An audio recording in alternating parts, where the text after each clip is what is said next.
This video and the fall TV takeover are brought to you by PayPal, the simple and safe way to spend, send, and receive money. Download the app today. You know what? You can have my kidney. I'll walk around with a dialysis machine. That'll be fine. That's fine. Don't worry about it. Uncomfortable laughs this good are hard to come by. Welcome to WatchMojo.com, and today we're counting down our picks for the top 10 cringiest Curb Your Enthusiasm moments. Okay. Before we begin, we publish new videos every day, so be sure to subscribe for more great content. For this list, we're looking at moments from this HBO comedy where the audience wasn't sure whether to laugh, wince, or do a whole lot of both. I have money. Here, take it. Here, take it all. Take it. Number 10, the Kamikaze Pilot. Hello. You remember Yoshi? Yoshi. Nice to see you. Hey. This show's cringe factor largely stems from the fact that Larry David simply can't keep his thoughts to himself.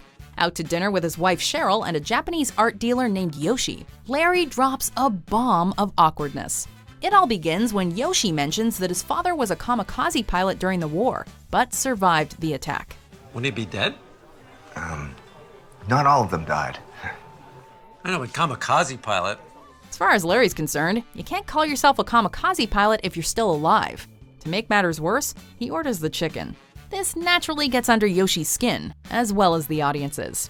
The art dealer is so distraught that he later attempts suicide, which Larry doesn't consider that big a deal. After all, no one died. Yikes. And he tried. He didn't actually kill himself. He That's just true. tried. That's a very good distinction, because tried, if he said he tried to, that means he didn't. Number 9, dinner party with a Holocaust survivor. And he's a survivor, and he would love to meet you. Would it be possible, for me to bring him to dinner? Of course. I don't want to impose or anything. There's no imposition at all. The Holocaust is already a touchy subject to bring up at the dinner table.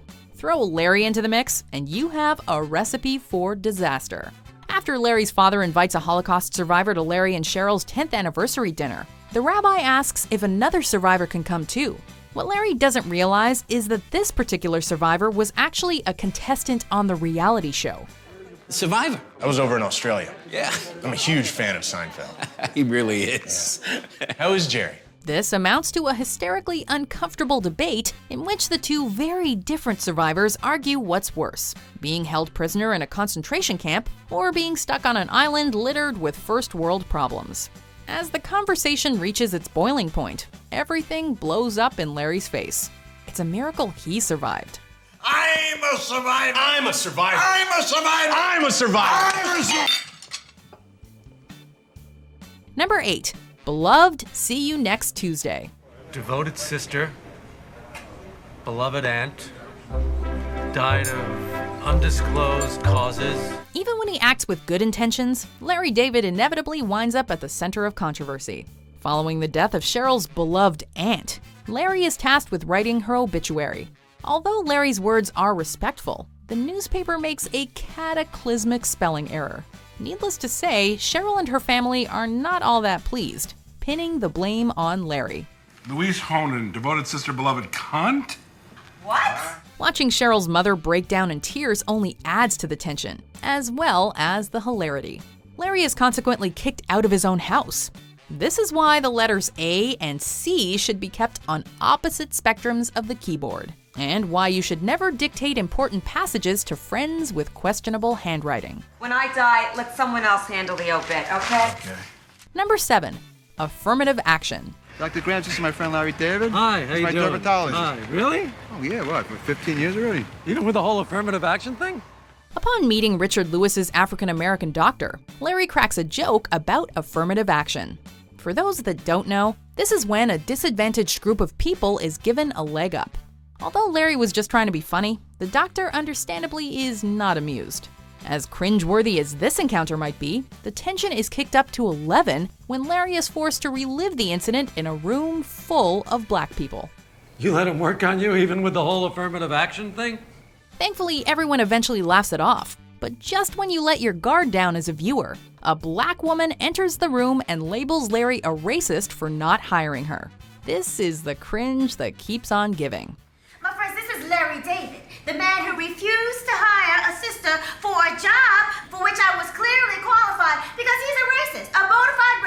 Number 6. The N-word mix-up. And I had to take the top because of this 300-pound. How can Curb Your Enthusiasm possibly top the affirmative action comment? How about with the single most offensive name you can call a black person? In a bathroom stall, Larry overhears a disgruntled man spouting a racial slur. Although Larry has made his fair share of jokes at the expense of African Americans, even he finds the N-word appalling. Larry is so shocked that he relays the incident to his date. You know, he had to move some furniture, and he says to his friend, I hurt my hand because I had to take the top because of this 300-pound who was... A black doctor passes by at the exact wrong time, however, resulting in a freakout of epically awkward proportions. Everyone in the room is left with their jaws hanging wide open. And the same can be said about the audience. Bald? Number 5. Larry offends 2 paraplegic women. Larry.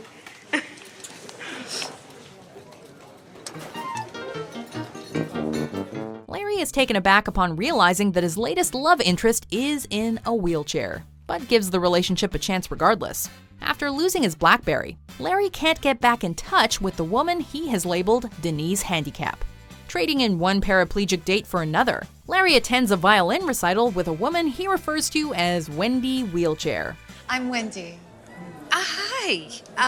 Jamie. This is Jamie. I'm John. Welcome. How are you? Jamie. Hi, it's Good to see you. As fate would have it, Denise is also present, prompting Larry to stash Wendy in a closet. Both women inevitably confront him with some help from Rosie O'Donnell, who looks like she's ready to put Larry in a wheelchair. In typical Curb Your Enthusiasm fashion, this awkward moment brilliantly brings matters full circle. It's all right. I'll take it from here. Get back here, Larry. Get back here. Number 4. The Palestinian chicken. How in the world can they dare open up a Palestinian chicken restaurant next to the sacred land of that deli? In what's been called the show's best episode, Larry finds himself torn between his people and the chicken he loves so much. Shortly after accepting his role as a social assassin, Larry pushes Marty Funkhauser's buttons like never before by trying to snatch his yarmulke. Larry receives applause from the Palestinian restaurant, as well as a woman's phone number. I like you. What's not to like? You're a Jew. My name is Shana. The cringe factor literally climaxes as the two later engage in anti-Semitic intercourse while the funk man eavesdrops. The words that come out of Shara's mouth are so wrong, but the moment feels so right to Larry. Just goes to show that nothing is sacred to him, except for maybe sex and chicken. You Jew bastard! Like Israel, my people! Number 3. Something hard in Larry's pants. She looks much prettier. I think so too. Look at that. I really think I did a great job. After giving a little girl's doll a very unbecoming haircut, Larry jumps over several hurdles to set things right. The ordeal leaves Larry with an itchy penis, which he tries to remedy by placing a water bottle in his crotch. This turns out to be a colossal mistake, as the little girl enters the restroom and gives Larry a hug for fixing her doll. Feeling something erect in Larry's trousers, the traumatized girl darts out of the bathroom and delivers one of the show's most uproarious lines. Mommy, that bum is in the bathroom and there's something hard in his pants. Rather than facing his audience, our protagonist stages a bathroom breakout through the window. Maybe this is why Larry and Cheryl never had kids. Number 2. The Rash. I have to take Emma to the doctor. Oh, really? Mm-hmm. Oh, is she okay? Yeah, she just has a rash on her pussy. If you thought our last entry had stranger danger written all over it, just wait for this cringe fest. Larry is caught off guard when a mother casually tells him that there's a rash on her daughter's vagina, but doesn't use that word. It isn't long until Larry also starts nonchalantly mentioning the rash in front of others, using the same shocking word choice. How's her pussy, by the way? It's good, actually. It's not as itchy. To make matters even more suggestive, Larry forms a friendship with the 9-year-old via text messages. We can certainly understand why Larry's doctor jumps to the wrong conclusion and calls the cops on him. Okay, well, do you have any idea how you may have gotten this rash? You know, the only thing I can think of is I've been seeing this 9-year-old girl and she kind of has a rash on her pussy. Larry's poor choice of words might land him in hot water, but the results are comedic gold. Don't tell your mother, but I bought you another Call the police. pen. Before we unveil our #1 pick, here are some honorable mentions. Did you take the flowers at my mother's site? What? They wouldn't take the 50 at the flower store. How could you do that? Why? There's so many of them. I didn't know it was such a bad... So many of them? Is that such a They're bad not there thing? to pick? Oh my You are God. the How shit is lowest that, of the LD? low. That's just I awful. have never That's heard real anything chicken like shit. that in How my many life. flowers does she need? What's this bullshit with the hat? Put the hat back on your head. You made a jump out of me! No. If only there were a horrible name that I could call you that would make you as angry as I am. What?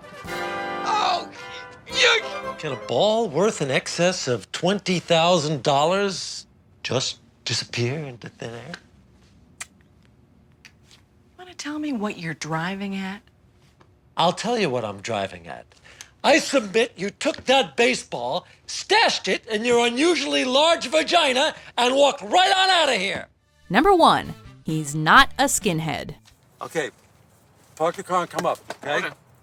His name's Dr. Schaefer. Dr. Schaefer. Curb Your Enthusiasm has set the bar pretty high for dark comedy, but our top spot had to go to this moment, which manages to offend multiple groups of people in just a couple of minutes.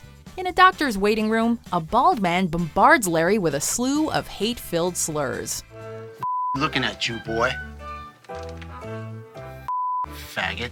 As if that's not uncomfortable enough, Larry later returns to the doctor's office and spots another bald man from behind. Full of bottled-up anger, Larry lets the skinhead have it. The problem is he's not a skinhead, but a chemo patient. Adding insult to injury, Leon makes the same incorrect assumption and accosts the man immediately afterwards. It's classic comedy at its cringiest. That was a skinhead. Oh, that's skinhead. Stop it, I'm not a skinhead. Oh, Leon! No, Leon! You don't the wrong Leon, no! This video and the Fall TV Takeover are brought to you by PayPal, the simple and safe way to spend, send, and receive money. Download the app today.